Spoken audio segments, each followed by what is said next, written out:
Forecast. I'm Joseph, the host of the UFC Forecast. I got the Solo Cup, and I'm going to give you the full card early predictions and betting breakdown for UFC San Antonio. We got Marlon, Vera, Cory, Sandhagen in the main event. And make sure to smash that like button, suplex the subscribe button, because once I hit 500 subscribers, I'm going to give away $500. And all what you got to do is just join our Discord. I'm going to set up a giveaway bot there. And if you want to join our Patreon, it's only $5 a month for early and exclusive access to all of our bets and parlays. And we're on Instagram and Twitter too. I post some bets out there. Last week I posted the Platinum Hammer, and we crushed that. I went 10-4-1. I went 4 for 4 on disagreed fights with Love. And my lock of the week, we can count that. He won by submission, like I said. It wasn't in round 1, but on the final prediction show, I said just by submission for lock of the week. And with 30 seconds left, he got it done. And the Platinum Hammer hit. And we won 20 units off that. And we profited 9.5 units on the night. 7.3 the week before that. So that's 16.8 units profit in the last 2 weeks. And I'll pull up my bets from UFC 286. I'm just going to do a quick breakdown. I bet on a couple underdogs. Roman Dolidze, he probably should have won that fight in my opinion. Malcolm Gordon, he unfortunately got sent to the Shadow Realm. Brian Barberena, same with him, sent to the Shadow Realm. But I told you to double your money with Gunnar Nelson by submission, so hopefully you'll listen there. And Justin Gaethje won. I went against the cappers in the public there. I bet it by knockout though. That was a big mistake. Just should have played it money line just like I did Roman Dolidze. But Usman by decision, that didn't hit either. Leon had a very good striking accuracy. And he avoided a lot of takedowns. He had a good takedown defense. Usman only got 4 takedowns. Didn't do much with it. Didn't have much damage. And he went for like 14 takedowns. So not a good accuracy. Didn't put up as much strikes as I thought. Didn't go for the kill like I thought. So credit to Leon Edwards. Kind of opens up some fights for the division now. Kobe Chaos Covington can come back. That's going to be interesting. And I'll pull up my final pick results. I posted that on Instagram. I do that every week. So 10-4-1, that's not bad. I hit on Justin Gaethje, Jennifer Maia. Didn't pull the trigger on moneyline on them. Wish I did. And same with Yanel Ashmoose. He got that done in the first round. That knockout was insane. I predicted that one perfect too. He got that one done. Chin was way too high for Patterson. And starting off the night, Veronica Hardy, she cashed in as an underdog. We got punched in the box again, like I said on the early prediction show. I didn't have any money on that underdog, obviously. And I tweeted out, maybe I'm going to have to start betting the biggest underdogs on the women's fights, because that's the second week in a row the biggest underdog for the women's MMA pulled through. And this week, I think it's going to be Andrea Lee, biggest women's underdog, so that's something to keep in mind. And then next up, we had a draw between Ludovic Klein and Jai Herbert. That was a dog fight, man. Ludovic was probably going to lose that fight. I picked him to win, but thankfully it was a draw. That fight got pushed. I didn't bet on it either, so Joanne Wood, she won, didn't bet on that. But I bet on Malcolm Gordon inside the distance, and that body shot from Jake Hadley just sent him to the Shadow Realm. Unfortunately, Chris Duncan, though, came out, got that first round finish against Dushko Todorovic, who blew his knee out after a couple good kicks from Chris Leroy Duncan. I can't wait to see him fight again. And then Lerone Murphy, he had me sweating bullets, won by a split decision. Gabriel Santos, he looks good. Can't wait to see him fight again. He's going to be a good prospect to look out for, that's for sure. And then we had Mohamed Makayev with 30 seconds left, tapping out Jaffiel Filo. After not tapping out to that knee bar, that was insane. Like, to switch positions like that and to still go for the finish with 30 seconds left, that's why I locked him in, and that's why I was so high on him to get the submission. The second round, it was a pretty big snooze fest, honestly, but third round, almost broke his leg. Probably going to have some serious injuries there. Hopefully he fixes that and fixes his shoulder, because he's a prospect I really like watching, but Filo looked pretty good. Watch out for him coming up too. He shouldn't have been that big of an underdog, honestly. And then we had Chris Duncan and the other Leroy Duncan, both for the knockout, but Duncan got it done by a decision. I had him to win. Loaf had Omar Morales, but that was a good one to disagree on. That was honestly a pretty close fight. And then we were both pretty high on Jack Shore. Didn't bet it though. Probably should have. He ended up submitting Njokuani. That was quite impressive. And then on the main card, we had Roman Dolidze. I think he got robbed against Marvin Vettori, who literally just threw a couple leg kicks. Dolidze was pressuring him the whole time. He had more strikes, but it is what it is. Jennifer Maia cashed as an underdog. Didn't even pull the trigger on that. My buddy Chan in the shed, he was saying that Jennifer Maia looked a lot tougher, was probably going to win by a decision. And he was right. He didn't end up betting that either. But my buddy Big Goach, he sent me his parlay that he hit. And he actually thought the Little Devils were the people that we thought were going to win. But they're actually the losers. And I even had that in the comment below. He's like, shit, man, I just read the description. I thought the Little Purple Devils were the people you were picking to win. So I made a parlay with Leon Edwards, Justin Gaethje, Gunnar Nelson, Jennifer Maia, and Marvin Vettori. But he mixed up some of mine and Lowe's picks, and he was still on Gunnar Nelson, and we were both on Gunnar Nelson because he was a big favorite, so he tagged him on there. And he put $9 on that fivefold for $272. So shout out to Big Goach. That was a good win there. You're playing with some money. This weekend, he said he's going to make sure he reads the description on Instagram right. And he's going to definitely be tuning in for the final prediction show Saturday morning before he places his bets. I appreciate that support, everyone. Make sure to smash the like button, suplex the subscribe button. Let's kick it off with UFC San Antonio. We're going to kick it off with the prelims. And this girl's rescheduled, Hailey Cowan. She had a ruptured cyst on UFC Vegas 70 against Perez, and she's back to fight Tamires Vidal. Vidal is 7-1, coming in as a 210 underdog, I see, and I like her to win this fight. She's going to have a lot of power, and she surprisingly mixes it up, throws some knees, and she's good on the ground too. She has 2 submission wins, only has the 1 knockout against Ramona Pascal in that last fight. Hailey Cowan, I think she's fighting a little bit lower level girls, pretty low level wins. She fought a 2-2 opponent, got submitted by her. And on the Dana White Contender Series, she had no leg kicks, and she went 1 for 1 on takedowns. But Tamires Vidal, she's going to be able to stuff those takedowns, and she's definitely going to win this fight as an underdog. And I really like that underdog value in this women's fight starting off the card. And next up, we got Victor Altamirano, 11-2, against Vinicius Salvador. Salvador, he has a lot of power in the hands. He has 13 knockouts, 8 in the first round. Victor Altamirano, he's also good on the feet. He has 4 submissions to back it up, though. And I really like Victor Altamirano to win this fight. It's a pick'em right now. Victor Altamirano's 190 to win. And Altamirano fights out of Texas, too. He's from Mexico, so he's got that dog in him. He has high pressure, high volume. He could possibly get this fight done inside the distance, but I really like that 190 pick'em price tag. He is training at Team Rebaz. That's a pretty good gym, but he's a little bit too flashy for me. He doesn't have a great accuracy either, 45%. And originally, he was supposed to fight a lower-level opponent, Daniel Da Silva. A lot of people got a finish over him. And I had Salvador beating Da Silva, but I definitely don't have Salvador beating Victor Altamirano, the Mexican-born fighter, who I think is going to win this fight, possibly by a decision. He might have to mix in the wrestling and takedowns, possibly try to go for a submission here, but he's going to have a better striking accuracy, 60%, so I'm pretty comfortable if he wants to keep this fight on the feet too. So I'm definitely picking Victor Altamirano for the win here. And next up, we got Manuel Torres, another Mexican-born fighter. And he's coming off a first-round knockout against Frank Camacho. He's going to be fighting Trey Ogden. And I was looking at Ogden's Instagram, and he says he's a wolf. He's no dog. He's a 2-1 underdog. He heard in an interview. And I made a little comment to him, and he interacted back to me. He says he's going to get the finish. So there's going to be no dog of the week. It's going to be a wolf of the week this week with Trey Ogden. He's 237 on Betway right now. And after I get this show edited and get it out there for you guys, I'm probably going to be laying the hammer on Trey Ogden, my wolf of the week. Manuel Torres, he has all first-round finishes.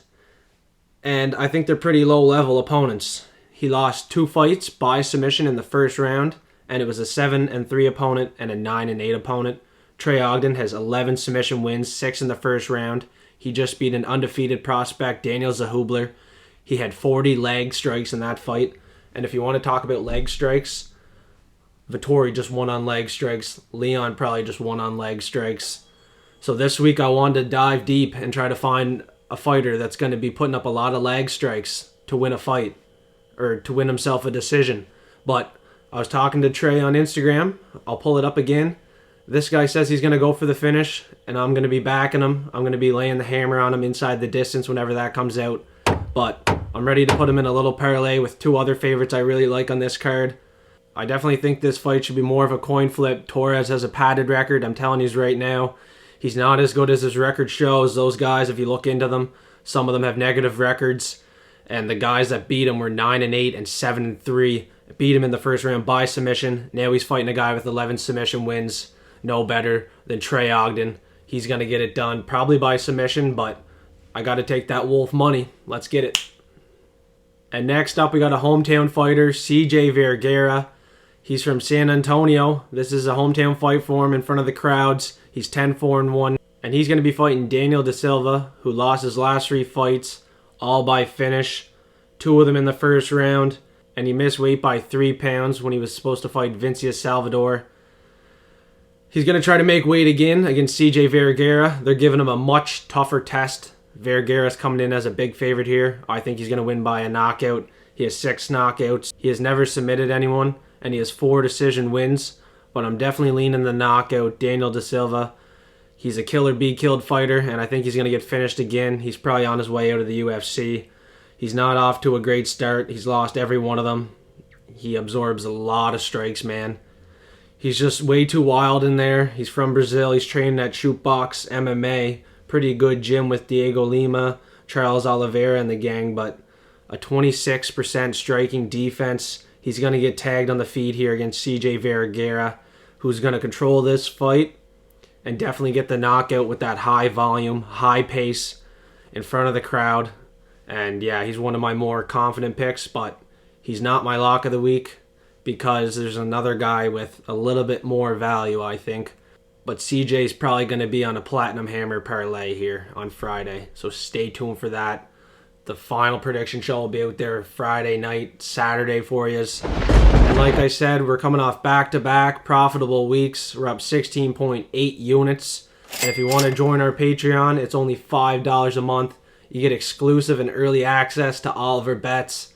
And next up, we got Trevin Giles and Preston Parsons. And this is another coin flip, 190-190.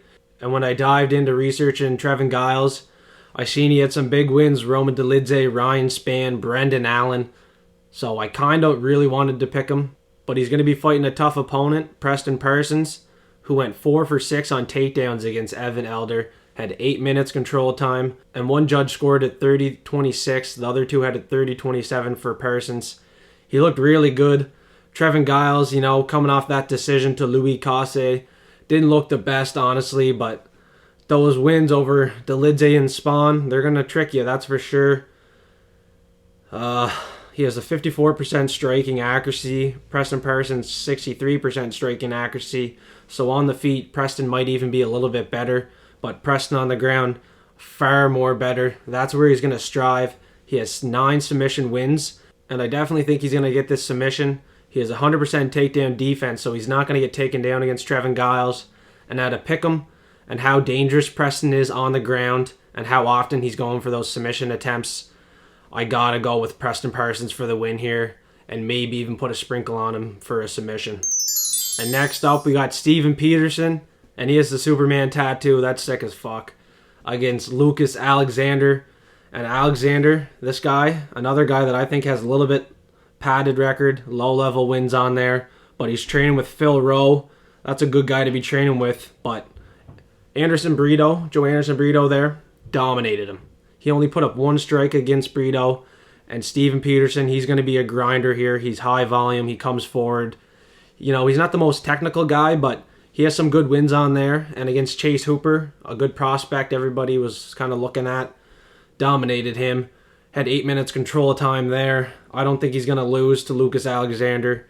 If you go look at the guys he's fought, they're pretty low level. Lucas Alexander does have some power in the hands. He has 3 knockouts and 4 decision wins, but his 3 losses, all by a submission. Steven Peterson has 8 submissions and 5 knockouts. I have inside the distance for Steven Peterson. That could be a tricky play here. He's a favorite. I likely think he can finish Lucas Alexander pretty easily, but we're going to see. It could be a dogfight. Alexander from Brazil, they have a lot of heart and grit, but I'm going to be siding with Steven Peterson here. I kind of think he gets it done inside the distance. If not, he'll dominate a decision. And next up, we got the last fight on the prelims. Daniel Pineda against Tucker Lutz. And Tucker Lutz is coming as a 140 favorite. I kind of want to take Daniel Pineda. He's so dangerous. He has a 100% finish rate out of 27 wins.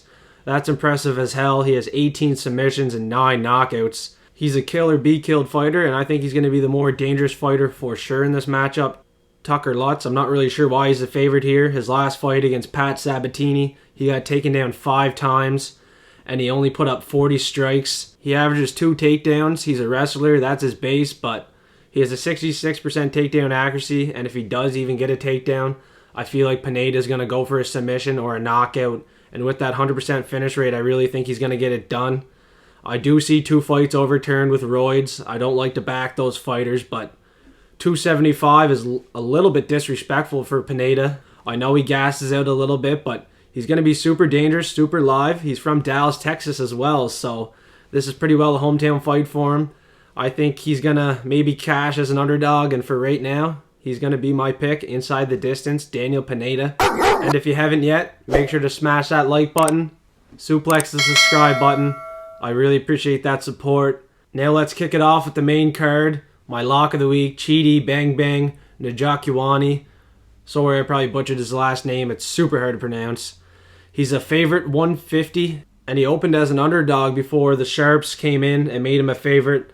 And those Sharps are the big bettors that put lots of money on the fight cards each and every weekend. Like I'm talking like $10,000, $100,000. They're putting big money on these fighters, and he went from an underdog to a favorite, and he's definitely my lock of the week. He's going to be so much more powerful than Albert Duraev, who's coming off that doctor stoppage to Buckley.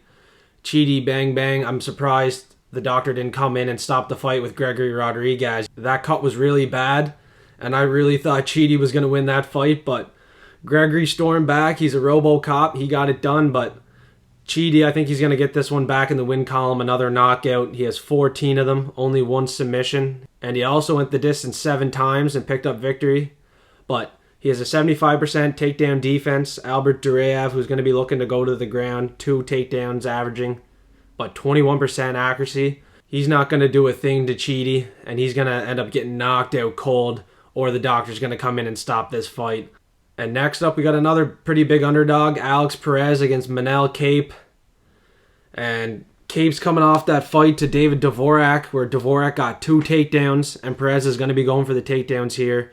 I know he lost his last 2 fights by submission in the first, but that was to Figueiredo and Pantoja, the former champ and the guy who's going to be the future champ. So he's fighting a lot higher level guys, and he's a 262 underdog. I don't really understand that. A lot of people are super high on Manuel Cape. Cape's a clean striker. He's going to be chasing the knockout, and he's also durable, but I think Perez, he's going to win this fight by a decision. He has a 60% striking defense. He should be able to avoid that power of Manuel Cape, and he should be able to get his takedowns. He averages 3 of them. He has a 77% takedown defense. Manuel Cape's not going to be able to get him to the ground. He's not going to be able to do anything to Perez on the ground. I think this should be a coin flip. It should not be a 262 underdog price tag for Alex Perez. I'm leaning the side Perez seriously right now. And his birthday is tomorrow, March 21st, so happy birthday to him. I think the birthday boy might win on his birthday weekend. We'll see. Underdog spot, Alex Perez, something to look out for. I definitely will not be betting Manuel Cape, though. This should be a pick'em fight. Do what you want with it. Definitely a good fight to get some notes on. And Alex Perez, 31 years old. He did take a little bit of a layoff, but he's fought the much higher level guys. I think he's going to win this fight by a decision. And next up, we got the biggest women's underdog on the card. Andrea Lee, 280, against Macy Berber, 11-2, 144 favorite. And are we going to bet the biggest women's underdog this week? The last 2 weeks they hit. And on Twitter I said we might as well bet the biggest women's underdog, so... Jeez Louise. Macy Berber, she has a low strike output. And Andrea Lee, she's going to beat a lot of people just with her striking. She has 4 losses, and they're all pretty high level. Andrea Lee is coming off that loss to Vivian, but Vivian's fighting good competition as well. I think it's going to go the distance, these two, and a guaranteed profit bet could be Macy Berber decision, Andrea Lee decision. I know last week I said Jennifer Maia decision and Casey O'Neill decision, but didn't pull the trigger on it. Might pull the trigger on this one depending on what the props are Thursday. I might even be pulling the trigger on Andrea Lee, the biggest underdog for women's on this card. There's 3 fights, 3 women's fights. And if Andrea Lee's the biggest underdog, I'm probably going to do it because Veronica Hardy won. Alexa Grasso, I have no faith in women's MMA. And unfortunately, Macy Berber, she's a pretty good looking girl, and she probably should win this fight, but I'm not betting her. I'm not betting any women's MMA, and if I do, it will be an underdog. And it's probably going to be Vidal. Could be Andrea Lee as well. So stay tuned for the Friday show. There could be a women's bet on there for you. And next up, we got Nate Landwehr, and this is going to be a fight, that's for sure. And he's going to be fighting another Texas native, Austin Lingo. And he got a quick turnaround fight after that clown missed weight against him last time, a couple weeks ago. So it's going to be tough for him to make weight again. And Nate Landwehr, he's a truck, hits like a train. I'm riding with Nate Landwehr. He's going to be non-stop pressure, 86% takedown defense. He only has 2 knockout losses, Herbert Burns, which does not look good, and Julian Erosa, which is iffy. And that kind of worries me because Austin Lingo has knockdowns in both of his wins. He hits super hard, man. He's super tough. He's from Texas, like I said. They both have good takedown defense, so I think it's going to stay on the feet. It's going to be the tougher guy. And the non-stop pressure of Nate Landwehr should win the fight, but Austin Lingo at home, training at Fortis MMA, very good gym. He might be able to get it done as a 330 underdog, but for my pick, I'm going with Nate Landwehr, riding the train. He's going to have a little bit more experience, and he's coming off that big win against David Onama where he looked very good in that fight. I think he's going to look very good again. Lingo, he's going to have to make weight here for the second time. Could be a tough weight cut. So I'll be riding the train with Nate Landwehr, but I'm going to have no money on it. I know that right now. This should be a coin flip. A couple of these fights, they're mispriced. They should be coin flips. There's a couple other fights I'll have my money on, but this one, a little bit too close, and I'm not risking it. Next up, another women's fight, the last one, co-main event spot. And this is where I'd usually bet the underdog after Volkov winning and Gaethje winning, but I'm going with Holly Holm. 7 leg kick wins / head kick wins out of the 8 knockouts. She has 0 submission wins and 6 decisions. I think she's going to win this by a decision. The last couple wins were by a decision. She should have won her last fight by a decision against Ketlin Vieira. That was a really close fight. And Yana Santos, who was formerly Kunitskaya, she's coming off 2-year layoff. She had a baby and she got married. She has a lot of other stuff going on in her life. I reckon Holly Holm's going to dominate this fight. And Yana's not going to look too great in her comeback. She got knocked out against Irene Aldana. She has 3 knockout losses. 1 to Aspen Ladd, who was cut. I think Holly Holm might get that leg kick, head kick KO. She has 1 submission loss to Misha Tate, and Yana has that 1 submission win, so that's not even in the question. This fight's going to stay on the feet. Holly Holm, you already know it. She's a much better striker. The judges love her. She's going to win this fight. And I know I probably shouldn't, but the degenerate in me really wants to put some money on Holly Holm, but it's probably safe to stay clear of these women's MMA fights. But we'll see. Friday on the final prediction show, I may have some money on some women's MMA. And next up, we got the main event between Marlon Vera from Ecuador looking to make the title run against Cory Sandhagen. Another guy looking to make the title run. And these guys are going to battle it out. Marlon Vera's been outstruck, though. He got outstruck against Cruz and Egger before landing that head kick KO. He's never been finished, though. He's on a 4-fight win streak after that loss to Jose Aldo. And Cory Sandhagen's coming off that win to Yadong Song.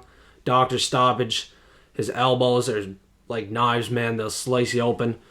He has good knees, good kicks. He's pretty good on the ground as well. This is going to be a super close fight. I think it's going to go down to the scorecards. And the guy with the more output, the more volume, the more damage is going to win this fight. And I gotta side with Cory Sandhagen after picking Yadong Song against him last time. That was a terrible decision by me. And this time I'm going with the Sandman, Cory Sandhagen. He's going to get this done by a decision. I think he's the more well-rounded fighter.